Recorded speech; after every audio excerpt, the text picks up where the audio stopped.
Okay तो last class में हम लोगों ने आरआरबी एएलपी सीबीटी फर्स्ट में प्रीवियस ईयर का जो साइंस का क्वेश्चन था उसको हम लोगों ने वहाँ पे देख रहे थे कि किस तरह से क्वेश्चन है जो आपको फिजिक्स केमिस्ट्री से रिलेटेड जो क्वेश्चन पूछा गया था उसको डिस्कशन कर रहे थे। ठीक है, तो हम लोगों ने ऑलरेडी 7 जो सेट था 7 सेट नंबर 7 तक हम लोगों ने डिस्कशन कर चुके थे। आज हमारा जो सेट होगा ये सेट नंबर 8 होगा। ठीक है, इसमें देख लेते हैं कि फिजिक्स केमिस्ट्री से जो क्वेश्चन बना था किस तरह से क्वेश्चन बना है। ठीक है, और ये आपका वहाँ पे शिफ्ट फर्स्ट था, ये हमारा शिफ्ट 2 है। ठीक है, तो इस डेट में ये शिफ्ट 2 का जो क्वेश्चन है इसको देख लेते हैं। ठीक है, देखिए यहाँ पे आपको क्वेश्चन दिया गया है कि ऑक्सैलिक एसिड का एक प्राकृतिक स्रोत क्या है। ठीक है, तो ऑक्सैलिक एसिड इसका फॉर्मूला क्या होता है, ये होता है आपका C2H2O4। ठीक है, ये आपका ऑक्सैलिक एसिड का होता है। ठीक है, जो कि यहाँ पे दिया है ऑक्सैलिक अम्ल। ठीक है, ऑक्सैलिक एसिड है या इसको अम्ल भी बोलते हैं। ठीक है, तो ये आपका फार्मूला होता है ऑक्सैलिक एसिड का। इसका प्राकृतिक स्रोत पूछ रहा है, तो यहाँ पे ऑप्शन नंबर 1 खट्टा दूध, टमाटर, चींटी, डंक, इमली, इस तरह के आपको ऑप्शन दिया गया है। तो इसका जो प्राकृतिक स्रोत होता है ये होता है टमाटर। ठीक है, इसका आंसर हो जाएगा टमाटर, इसका जो है प्राकृतिक स्रोत हो जाता है। ठीक है, इसी तरह से आपका यहाँ पे जो है ये खट्टा दूध, इसमें कौन सा अम्ल पाया जाता है, इसमें पाया जाता है लैक्टिक अम्ल। ठीक है, लैक्टिक अम्ल, इसको याद रखिएगा, इसमें लैक्टिक अम्ल पाया जाता है। ठीक है, ये आपका ऑक्सैलिक अम्ल हो जाएगा। ये चींटी का डंक में इसमें क्या पाया जाता है आपको, यहाँ पे चींटी डंक जो होगा इसमें क्या पाया जाता है, इसमें आप देखेंगे कि मेथेनोइक अम्ल जो होता है ये इसके डंक में पाया जाता है। इसको बोलते हैं मेथेनोइक अम्ल। ठीक है, मेथेनोइक अम्ल इसमें पाया जाता है। ठीक है, इसको याद रखिएगा चींटी के डंक में। इस तरह से इमली में है, तो इमली में कौन सा एसिड पाया जाता है, इसमें पाया जाता है टार्टरिक अम्ल। ठीक है, टार्टरिक अम्ल इसमें पाया जाता है, टार्टरिक अम्ल। ठीक है, इसको आप याद रखिएगा, इसमें आपको टार्टरिक अम्ल पाया जाता है।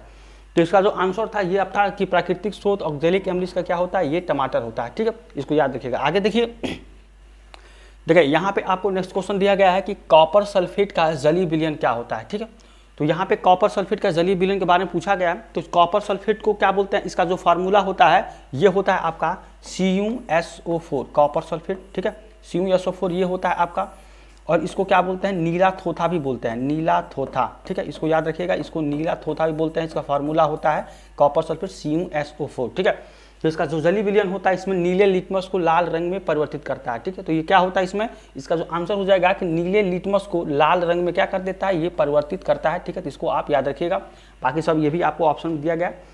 तो ये था कॉपर सल्फेट CuSO4, इसको नीला थोथा भी कहते हैं, और ये क्या करता है, नीले लिटमस को लाल रंग में परिवर्तित करता है। इसका आंसर हो जाएगा ऑप्शन नंबर A। ठीक है, इस तरह से नेक्स्ट क्वेश्चन देखिए, यहाँ पे आपको नेक्स्ट क्वेश्चन दिया गया है कि शुष्क लिटमस पेपर पर शुष्क HCl गैस की क्या किया होती है। ठीक है, यहाँ पे आपको पूछ रहा है कि इसमें से क्या होता है। ठीक है, यहाँ पे शुष्क लिटमस पेपर पर शुष्क HCl गैस की अगर यहाँ पे हो तो ये क्या होगा। ठीक है, इसका में देखिए ऑप्शन नंबर A में लाल लिटमस पेपर नीले रंग में परिवर्तित हो जाता है। नीला जो लिटमस पेपर सफ़ेद रंग परिवर्तित हो जाता है, नीला या लाल लिटमस पेपर क्या होगा, अपना रंग नहीं बदलता है। ठीक है, तो यहाँ पे जो इसका आंसर होगा कि शुष्क लिटमस पे यहाँ पे HCl जो करेंगे तो क्या होगा, ये नीला या लाल लिटमस पेपर अपना रंग नहीं बदलता है। ठीक है, इसको यहाँ पे याद रखिएगा। ठीक है, और यहाँ पे जो HCl जो होगा ये HCl को क्या बोलते हैं, हाइड्रोक्लोरिक अम्ल बोलते हैं। ठीक है, इसको बोलते हैं हाइड्रोक्लोरिक अम्ल। ठीक है,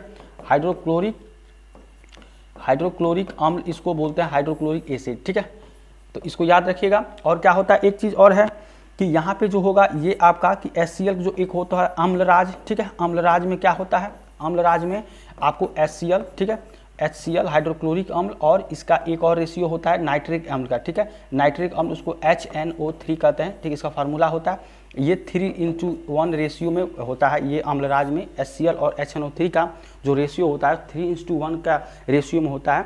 ये आपका हाइड्रोक्लोरिक अम्ल और सांद्र नाइट्रिक एसिड HNO3 ये होता है। ठीक है, इसको भी आप याद रखिएगा। इसका जो आंसर हो जाएगा ये आपका C, ऑप्शन नंबर C, जो नीला या लाल लिटमस पेपर को जो पेपर होगा अपना रंग नहीं बदलता है। ठीक है, इसको याद रखिएगा। आगे देखिए, यहाँ पे नेक्स्ट क्वेश्चन आपको दिया गया है कि जब एक बंदूक से गोली चलाई जाती है तो बंदूक पीछे की ओर ढकेलती है। यह उदाहरण न्यूटन के कौन से नियम को दर्शाता है। ठीक है, तो क्रिया प्रतिक्रिया का जो नियम होता है, ठीक है, कि वो क्या होता है कि प्रत्येक जो है आपका क्रिया के बराबर, प्रत्येक क्रिया के बराबर परंतु विपरीत दिशा में प्रतिक्रिया होती है। ठीक है, तो ये आपका वहाँ पे एक्शन रिएक्शन जो होता है उसका नियम होता है। ठीक है, तो इसका जो आपका हो जाएगा न्यूटन के कौन से नियम दर्शाता है, तो गति का जो तीसरा नियम होता है ये आपको दर्शाया जाता है। ठीक है, गति का तीसरा नियम, इसको याद रखिएगा। और इसका क्या होता है, गति का जो तीसरा नियम का जो कुछ उदाहरण होता है, क्या होता है, जैसे मान लीजिए रॉकेट का ऊपर की तरफ उड़ना। ठीक है, या ऊंचाई से कूदने पर आपको क्या होती है, चोट लगती है, ये आपका क्या होता है, गति का तीसरा नियम होता है, या आप नाव से उतरते हैं, जैसे आगे बढ़ेंगे तो नाव पीछे की तरफ ढकेलना, ये कुछ उदाहरण होते हैं गति के तीसरे नियम का, ठीक है। इसको भी याद रखिएगा। इसका ऑप्शन नंबर सी हो जाएगा। देखिए यहाँ पे नेक्स्ट क्वेश्चन आपको दिया गया है कि निम्न में से कौन सा रेडियोधर्मी तत्व नहीं है, ठीक है। यहाँ पे रेडियोधर्मी तत्व के बारे में बताना है कि कौन सा नहीं है, ठीक है।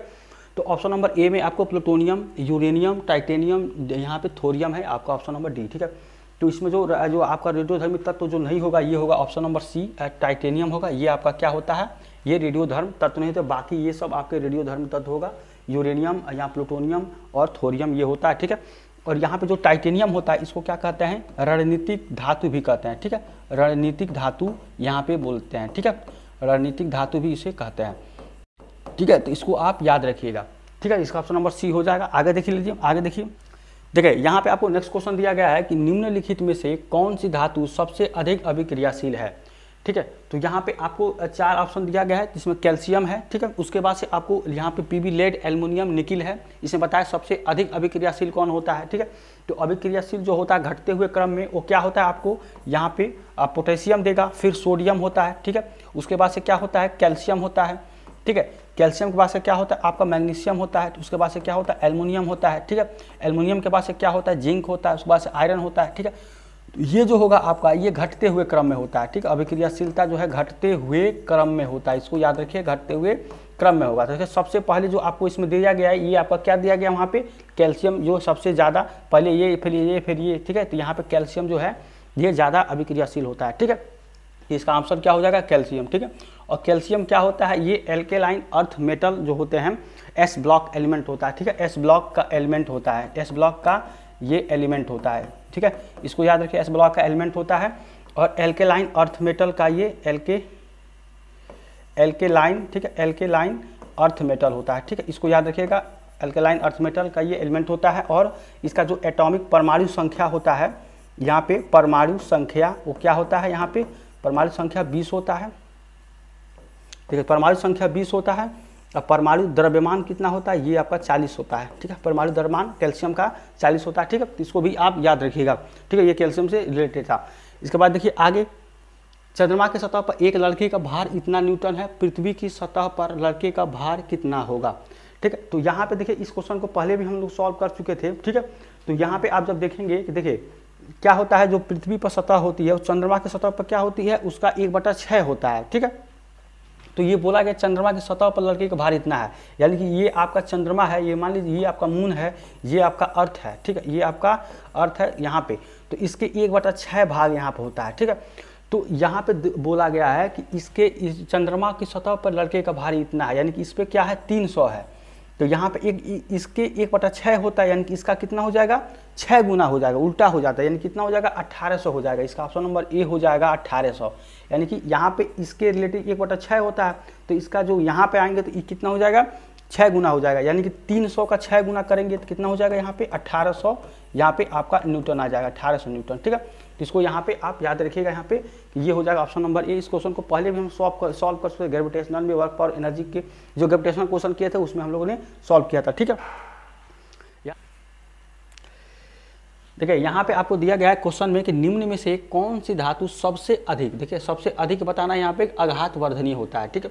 तो सबसे अधिक जो आपको होता है आघात वर्धनीय क्या होता है, सिल्वर होता है, ठीक है। उसके बाद से क्या होता है, जिंक होता है। उसके बाद से आपका एल्युमिनियम होता है। उसके बाद से आपका क्या होता है, सोडियम होता है, ठीक है। ये आपका यहाँ पे ये आपका होता है, ठीक है। सबसे अधिक यहाँ पे सिल्वर होता है, फिर जिंक होता है, फिर एल्युमिनियम, फिर वो होता है।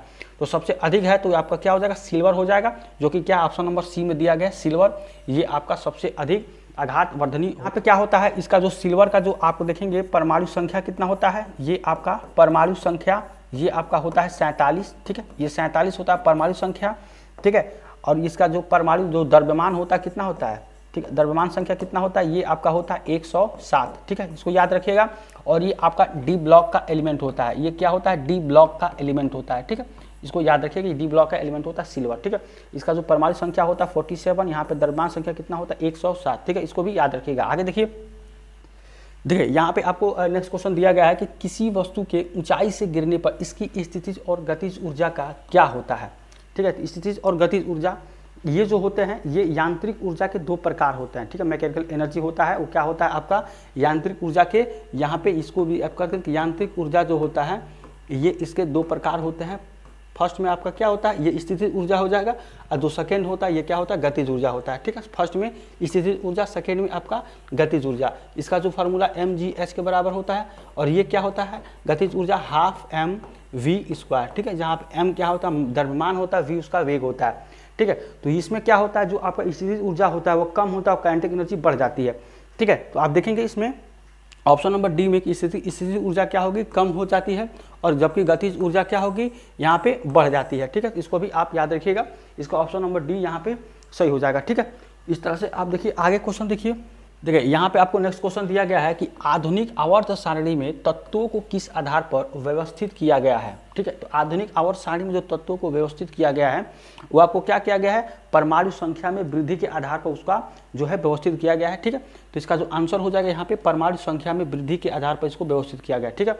और एक चीज़ और है कि आवर्त सारणी में क्या होता है जब बाएं से दाएं जाते हैं तो विद्युत ऋणात्मकता व विद्युत जो है बंधुत्व क्या होता है उसमें बढ़ोतरी होती है, उसमें वृद्धि होती है, ठीक है। जो विद्युत ऋणात्मकता होता है, ठीक है, विद्युत ऋणात्मकता और विद्युत यहाँ पे बंधुत्व, तो इसको भी आप याद रखिएगा। यहाँ पे विद्युत एक होता है बंधुत्व, ठीक है, इसको भी आप याद रखिएगा। ये इसमें आपको बढ़ोतरी होती है, ठीक है, ये बढ़ता है।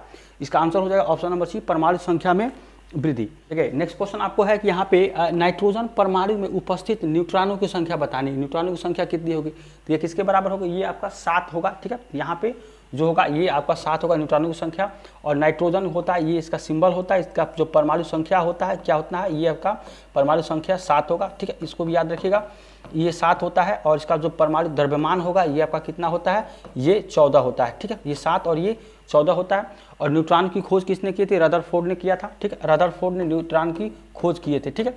इसको भी याद रखिएगा, ठीक है। और जो है आपको ये वायुमंडल में 78% पाया जाता है, ठीक है। वायुमंडल में आपको 78% यहाँ पे वायुमंडलीय गैस पाए जाने वाली, सर्वाधिक मात्रा में 78% पाए जाने वाली गैस है नाइट्रोजन, ठीक है। तो ये था नाइट्रोजन के बारे में, और इसमें न्यूट्रॉन पे जो है आपको संख्या कितनी होगी 7 होगी, ठीक है। इसके बाद देखिए यहाँ पे नेक्स्ट क्वेश्चन आपका दिया गया है कि विद्युत प्रवाह को मापने के लिए निम्नलिखित में से कौन सा यंत्र का प्रयोग किया जाता है, ठीक है। तो विद्युत प्रवाह को मापने के लिए कौन सा यहाँ पे यंत्र का प्रयोग किया जाता है, ये आपका यहाँ पे अमीटर का प्रयोग किया जाता है, ठीक है। ये आपका विद्युत प्रवाह होता है, जैसा कि आपको बोला गया है ये होता है विद्युत प्रवाह, ठीक है।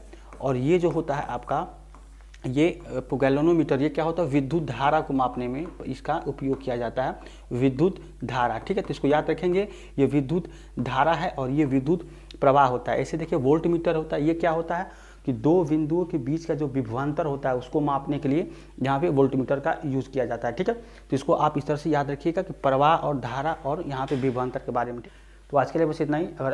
अगर आपको आज का क्लास अच्छा लगे चैनल सब्सक्राइब लाइक शेयर करिए, ठीक है। इसका जो नेक्स्ट पार्ट होगा, ठीक है, नेक्स्ट सेट होगा उसको हम नेक्स्ट क्लास में देखेंगे, ठीक है।